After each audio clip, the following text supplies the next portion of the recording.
साइमा और रिफ़ा जब हया के हाथ से निकल गए तो उसने रूहान को टारगेट बनाना शुरू कर दिया। ड्रामे के नेक्स्ट एपिसोड में आप लोग देखेंगे कि हया जो इरम को इस बात की धमकी दे रही थी कि वो बहुत जल्द इस घर से बाहर निकाली जाएगी, उसे अब अपना खतरा पड़ता हुआ नज़र आ रहा है। इसलिए वो सोचती है कि किसी और को नहीं तो कम से कम रूहान को अपने हाथों में लिया जाए, ताकि कोई इंसान तो ऐसा हो जो उसकी साइड ले सके। रिफ़त और रफ़ाक के आ जाने से हया समझ नहीं पाती। वो जाती है रूहान के पास और जाकर कहती है कि क्या तुम्हें मालूम है कि रिफ़त भाभी और रफ़ाक भाई इस घर में वापस आ चुके हैं।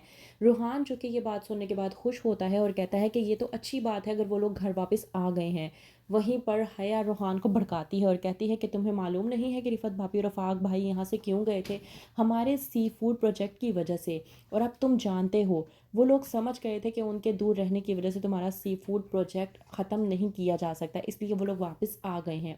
और ज़ाहिर सी बात है, अम्मी जान ने भी उनको यही कहा होगा कि वो लोग घर वापस आ जाएं और उसके बाद जो उनकी शर्त होगी वो मान ली जाएगी। तो इसका मतलब तो ये हुआ कि अब तुम्हारा सी फूड प्रोजेक्ट मुकम्मल नहीं हो पाएगा। रूहान हया से कहता है कि तुम्हें फ़िक्र करने की ज़रूरत नहीं है, मैंने इस सी फूड प्रोजेक्ट को करने की ठानी है और मैं करके ही रहूँगा। वहीं पर दूसरी तरफ हया जो कि इस बात को समझ नहीं पाती कि रिफ़त और आफाक यहाँ पर क्या लेने आए हैं, तो वो चोरी छुपे इन सब की बातें सुन रही होती है। जब कहती है रिफ़त के अम्मी जान हम यहाँ पर सोनिया के रिश्ते की बात आपको बताने के लिए आए हैं, तो आता है हारून और आकर कहता है कि रिश्ते का मैंने ही इनको बताया था। दरअसल मेरा एक दोस्त है इमरान, वो मेरे साथ यूएसए में होता था, उसका छोटा भाई है, उसके रिश्ते के बारे में मैंने इनको बताया था। उसी की बात करना चाहते हैं ये लोग आपसे।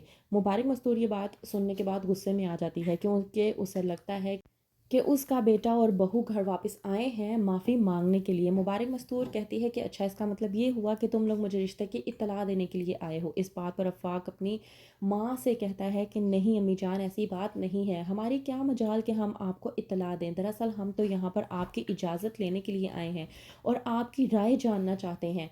वहीं पर मुबारक मस्तूर आफाक से भी बात कर ही रही होती है कि हया तमाम तर बातें सुन लेती है और परेशान हो जाती है। हारून जो कि इरम से कहता है कि सब कुछ तो ठीक हो गया है, लेकिन मुझे एक बात की समझ नहीं आ रही, ये साइमा भाभी और रिफ़त के भाभी के दरमियान में जो इख्तलाफात है इनको कैसे ख़त्म किया जाए। इरम हारून की बात को सुनते हुए कहती है कि तुम्हें फ़िक्र करने की ज़रूरत नहीं है, मैं अभी जाकर साइमा भाभी से बात करती हूँ। इरम जाती है साइमा के पास और जाकर पूछती है कि आखिरकार ऐसी क्या वजह है जो आप लोगों के दरमियान इस तरह के इख्तलाफात आ गए। वहीं पर साइमा तमाम तर बातें इरम को बता देती है। वीडियो के बारे में जब इरम को मालूम होता है तो वो पूछती है कि वीडियो आपको किसने दी थी। साइमा जब बताती है कि वो वीडियो मुझे हया ने दी थी, तो इरम वहीं पर कहती है साइमा से कि आपने हया का नाम क्यों नहीं लिया कि वो वीडियो आपको हया ने दी थी। वहीं पर इरम को बताती है साइमा और कहती है कि मुझे हया ने मना किया था कि उसकी रेपुटेशन ख़राब हो जाएगी, इसलिए वीडियो का तमाम तर इल्ज़ाम मैंने अपने सर ले लिया था। रिफ़त भी आती है वहाँ पर और आकर कहती है कि अगर तुमने पहले ही ये सब कुछ बता दिया होता तो आज शायद ये सब कुछ ना हुआ होता। मैं नहीं जानती थी कि हया ऐसी है, वो लोगों के साथ मीठे बोल बोल कर हम लोगों के दरमियान में इख्तलाफात पैदा करने की कोशिश कर रही थी, और देखो उसने हमारे दरमियान में इख्तलाफात पैदा करके हमारे दरमियान में करवाहट को भी बढ़ा किया। वहीं पर आती है इरम और कहती है रिफ़त और साइमा से कि आपके दरमियान में जो भी इख्तलाफात थे उन्हें ख़त्म करें, क्योंकि अब तो आप लोगों को मालूम हो रहा है कि सब कुछ हया का किया धरा है।